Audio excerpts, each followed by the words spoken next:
इसी के साथ एक नारा सलवार, इसी के साथ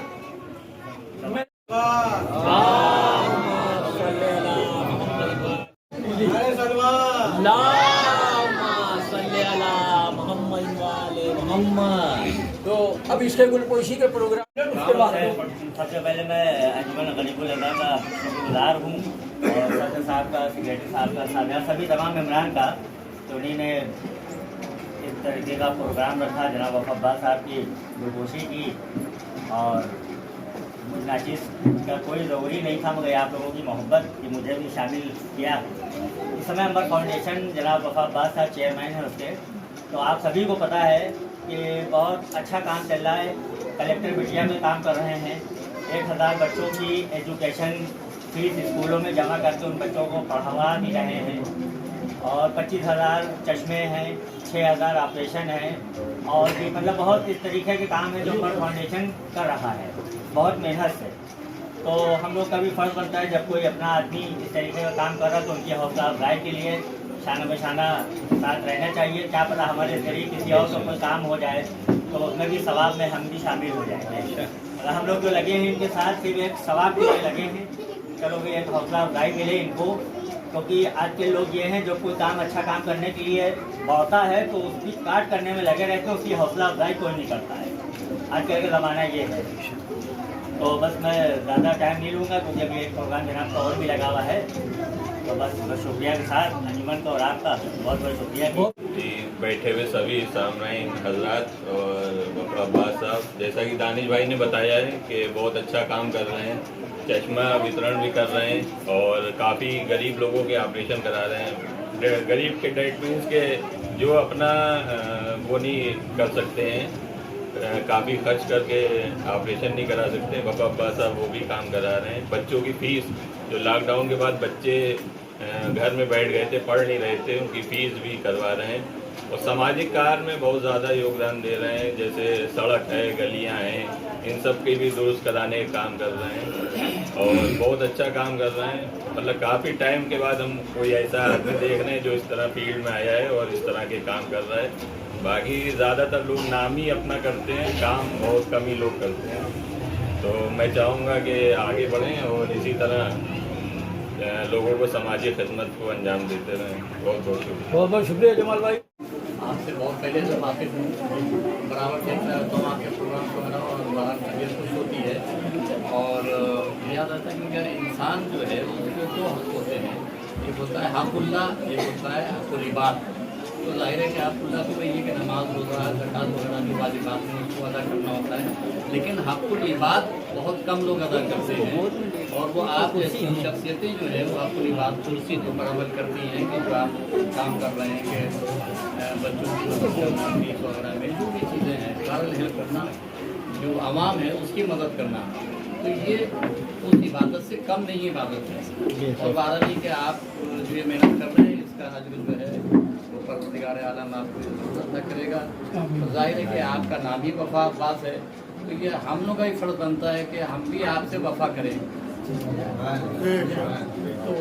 जाहिर है कि वफ़ा बात से जुड़ी हुई है, लेकिन हम लोगों को भी जो है वफ़ा करना चाहिए। और मैं तो ये कहूँगा कि जो भी आपके शरई मकासद हैं और दुनियावी भी हों, लेकिन एक उसमें आपको कामयाबी नसीब हो। आप सभी हज़रात को अस्सलाम वालेकुम। गरीबुल अज़ा अंजुमन के सदर साहब, सेक्रेटरी साहब, साहिब साहब, आप हज़रात सभी, आप लोगों ने अच्छा सा प्रोग्राम अरेंज किया। देखिए, तारीफ़ मेरी होना उतना इम्पोर्टेंट नहीं है क्योंकि मैं कुछ नहीं कर रहा हूँ, ये काम तो मुझसे करवाया जा रहा है। ये काम अल्लाह का है, जो इत्तेफाक से उसने मुझे ज़रिया चुन लिया तो मैं कर रहा हूँ। हो सकता है किसी और को चुना होता तो वो कर रहा होता। अच्छा, नाम भी मेरा मैंने नहीं रखा, वो तो वालिद ने रखा हमारे, और वो इत्तेफाक से नाम की भी जिम्मेदारी है, ऊपर से भी जिम्मेदारी आ गई है। और दूसरा, आप लोग जो भरोसा करते हैं, जैसे अभी चचा ने जो बात कही, तो उससे जिम्मेदारी और बढ़ जाती है। जब भी किसी प्रोग्राम में जाइए और वहाँ पे लोग आपको पॉजिटिव साइड में देखते हैं और एक उम्मीद सी महसूस करते हैं, तो जिम्मेदारी डबल हो जाती है। तो एक वो जिम्मेदारी का बोझ भी है, कह लिए कि कई बार मुसीबत महसूस होता है कि ज़्यादा जिम्मेदारी हो रही है।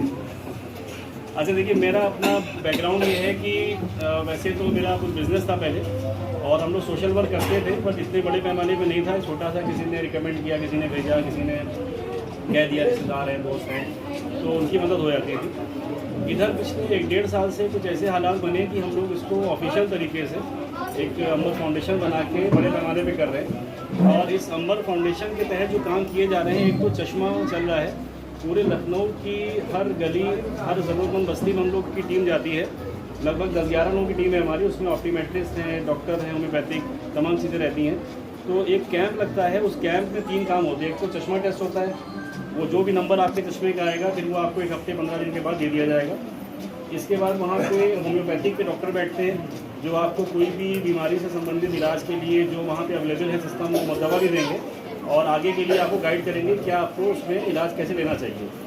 तीसरा, हम लोग वोटर कार्ड और जो गवर्नमेंट की स्कीम्स आती हैं उसको बनवाने का फॉर्म भी हमारे कैंप पे रहता है। तो हम लोग कोशिश करते हैं कि आप लोगों से वो फॉर्म भरवाएं और उसके बाद उसको ऑनलाइन ऑफलाइन जैसे भी पॉसिबल हो उसको हम लोग गवर्नमेंट की स्कीम्स के साथ आप लोगों को जोड़ें। जैसे ये बताइए गवर्नमेंट की स्कीम, जैसे गवर्नमेंट की स्कीम आप लोगों ने कितने लोगों ने लिया है? कोई स्कीम किसी को मिल रही है राशन के अलावा? कोई सी पेंशन स्कीम होती तमाम सारी, स्कॉलरशिप स्कीम, तो आप लोगों ने अप्लाई किया? कभी किसी ने अप्लाई नहीं किया? किसी ने अप्लाई किया किसी स्कीम में? अप्लाई नहीं किया। जैसे हम लोग अभी तक 13,000 चश्मे बांट चुके हैं, 13,000। तो 13,000 लोगों के ऊपर हम लोगों ने सर्वे किया, कॉल किया उनको, तो 1,000 फ़ोन तो उठे नहीं। 9,000 लोगों से बात हुई, उन्होंने कहा कि उन्होंने किसी भी गवर्नमेंट स्कीम में अप्लाई नहीं किया। तो कारण पूछा गया तो उन्होंने, आधे लोगों ने कहा कि उनको पता ही नहीं कौन सी स्कीम है, आधे लोग बचे हुए आधे लोगों ने ये कहा कि हमें स्कीम तो पता थी लेकिन ये नहीं पता था भरना कैसे, किससे मिलना है, कहाँ जाना है। और जो लोग बचे उन्होंने कहा था हमें ये भी पता था स्कीम कौन सी है, कैसे भरना ये भी पता था, लेकिन हमारे कागज़ पूरे नहीं थे और हम उसको ले नहीं पाए। तो देखिए, कमी कहीं ना कहीं हम ही लोग के अंदर है। हम सब खुद मिल के ना मोटिवेट नहीं हो पाते अंदर से, या हमारे समाज के वो लोग जो जिनकी हैसियत है या जो ज़्यादा पढ़े लिखे हैं या जो ज़्यादा हाईटेक है, कह लीजिए कंप्यूटर पे ज़्यादा काम करते हैं, वो वक्त नहीं देते कि हम लोगों के फॉर्म भरने में हेल्प करें। यूट्यूब पे हम लोग वीडियो देखते हैं ढेर सारे, बहुत सारे फालतू वीडियो होते हैं, टाइम पास करते हैं घंटों उसमें, लेकिन कोई ऐसा वीडियो नहीं देखते कि गवर्नमेंट की कौन सी स्कीम है और कैसे मिल सकती है। आजकल गवर्नमेंट की स्कीम्स बहुत आसानी से मिलती हैं, आपको सिर्फ अपने कागज़ पूरे करने हैं, वो कागज़ आपने ऑनलाइन अपलोड कर देना है, अगर ऑनलाइन है तो, और ऑफलाइन है तो ऑफलाइन कर देना है। उसके बाद आपको घर आके बैठ जाना है, फिर आपको कुछ नहीं करना है। पिछली सरकारों के मुकाबले ये सरकार का सबसे अच्छा फ़ायदा क्या है कि यहाँ सब कुछ ऑनलाइन है। जब आपने फॉर्म सबमिट कर दिया तो आपका नाम खत्म हो गया, फिर एक नंबर हो गया, वो नंबर रूटीन में चलता रहेगा और जब आपका नंबर आएगा आपको स्कीम मिल जाएगी, अपने आप मिलेगी। तो अच्छा, अब इसके बाद उसमें से स्कीम मिली किसको दी? हम लोगों ने 375 लोगों से बात करी, उन्होंने बताया कि उनको स्कीम मिली, मतलब उन्होंने अप्लाई किया और 375 में 280 लोगों को स्कीम मिली थी, जो भी स्कीम थी। 100 के आसपास नहीं मिली। तो ना मिलने का रीज़न ये था कि किसी कागज़ पूरे नहीं थे और किसी में स्कीम ज़्यादा थी, मतलब लोन ज़्यादा अप्लाई किया तो कम हो गया था। यानी कि 70% लोगों को मिली। अगर इस कमरे में जितने लोग बैठे हुए हैं, अगर इन लोगों में से लोगों ने भरा होता तो आज हम लोगों में 70% लोगों को स्कीम मिल चुकी होती, लेकिन नहीं भरा। अच्छा, राशन वाले तो बहुत से लोग होंगे, राशन कितने लोगों को मिल रहा है? सभी को मिल रहा है लगभग। राशन मिलते समय क्या कभी किसी का दाढ़ी या किसी का बुर्का देख के उसको लाइन से बाहर निकाला गया हो? कोई है ऐसा? ऐसा कोई नहीं है।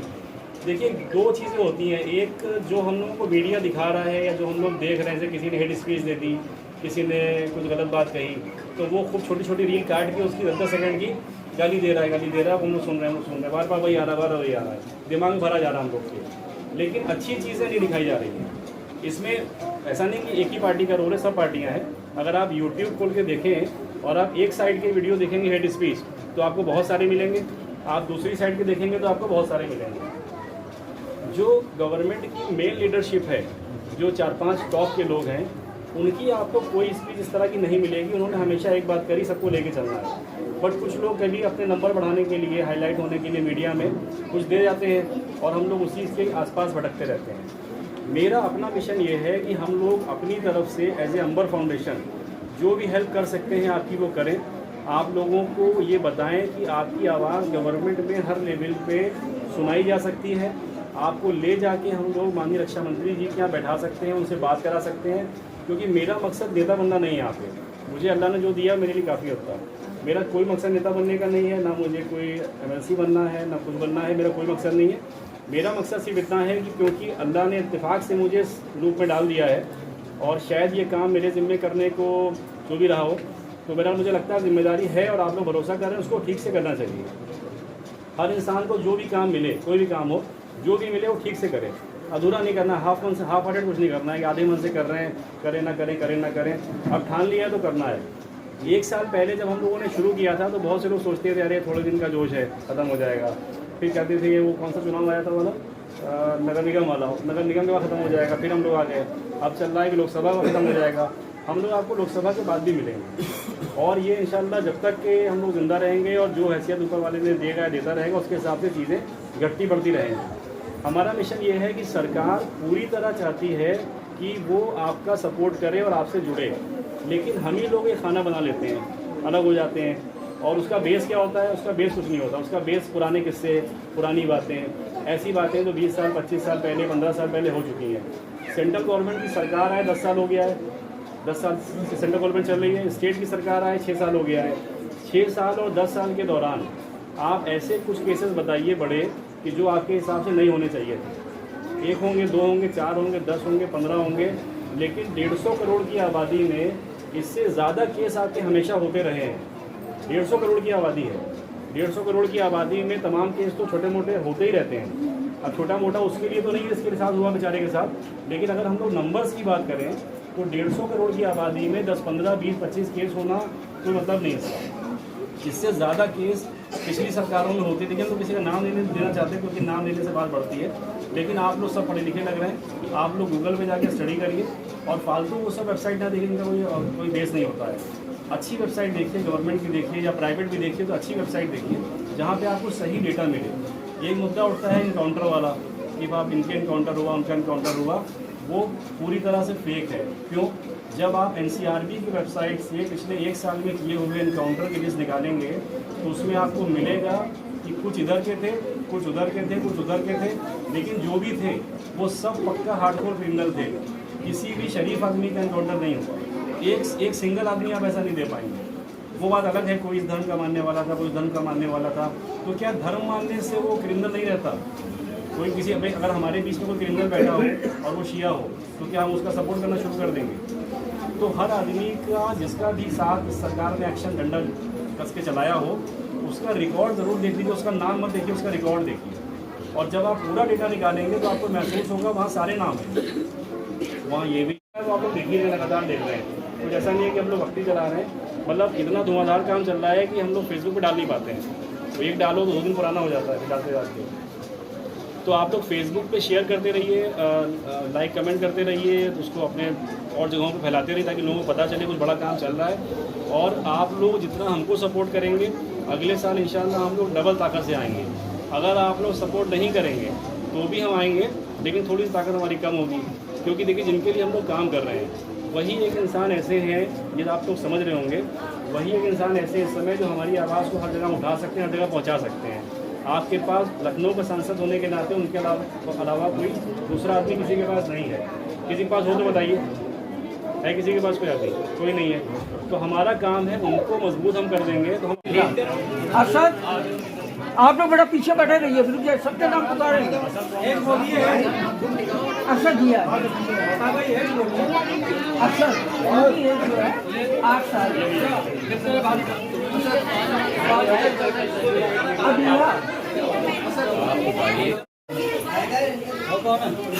आए 9 साल अनिया 10 साल। अंबर फाउंडेशन के वफा अब्बास साहब द्वारा सामाजिक कार्यों को किया जा रहा है, जिसके तहत 12 अंजुमन और फिर 12 अंजुमन के साथ में मीटिंग की।